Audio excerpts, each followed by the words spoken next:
because of the data collection, because of the up-to-the-minute curriculum, because of the ease of use and the scheduling and the communication, all those kind of good things. And so we will be requiring that for scalability, even if they're not using the white space. The tutor logs in, and they always get there a little early, to be quite frank about it. And so they already got the things pulled up. And then when the kid logs in, boom, you're at the space. You're ready to go. The lesson is really designed for 45 minutes. Virtual tutors are way more likely to get the lesson done in 45 minutes than in-person doesn't get done in 45 minutes. They never do. How long do they normally take on average, would you say? An hour, 15 more minutes. And then the same thing with Zoom, I guess you'd say. Yeah. Again, it's a better, more efficient process. Do you have any thoughts on like the comparison between Pencil Spaces and like your previous virtual setup? Yeah, it sucked. I mean, I don't know what to tell you. Say more.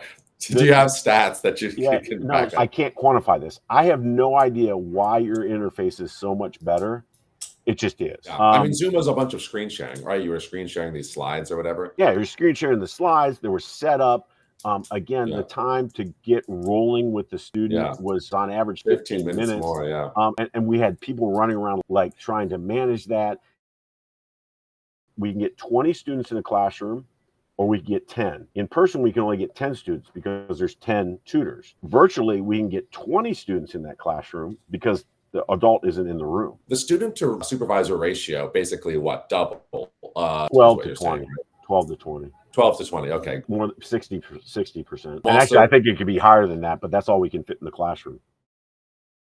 Biggest driver on that start date, especially for Newell and with Pencil Spaces, was they didn't have to deal with visitors the first week of school. It makes it easier to provide the program, so you got an extra month. Yeah, it's like 6 weeks. Last year, our first grade cohort, by the end of the year, 52.7 were at or above benchmark. 8.7% of the students in that classroom were at or above at the beginning of the year. So those are like insane numbers. That's using Pencil Spaces, that's using in person, a combination. That's using both. So that's using both. So that's using standard curriculum. Great. So absolutely no difference. No, but you have all these other savings. And we just started it. That's the kicker, Ben. Our virtual people, as we started in January, were using a brand new curriculum. They were using a brand new platform. They were in a brand new school situation, and they were working people.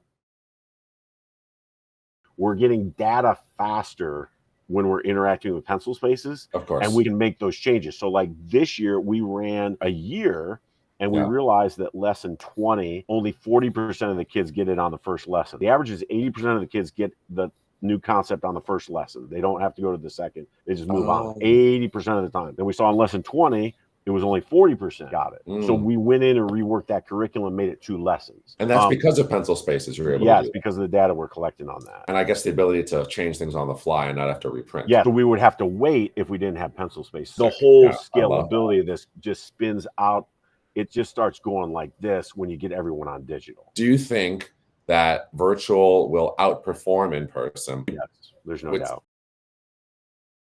So the prep time is actually ridiculous, how we've gotten that down to essentially 0. It was 45 minutes to an hour. This is where Pencil Spaces comes in. Prep time can be a 2-minute video or less that shows you how to do the new concept of the day. So it's Apple. Pencil Spaces is going to just put that and make it ease of use. We've now done 6 tours at Newell Elementary. So you actually go into the school, Ben. And so what you're able to go is you spend 5 or so minutes in a in-person tutoring classroom, and then you spend 5 or so minutes in a virtual classroom. And I'm just telling you, the last 2 groups that have come through have come out and they go, I cannot believe this. Those kids virtually are more engaged and locked in than the in-person students. So remember, this is the difference. This is not a professional educator. This is a volunteer that was on their second lesson. And the kids are engaged and locked in. So what we see is they're up and running in minutes, not 10 minutes or 12 minutes.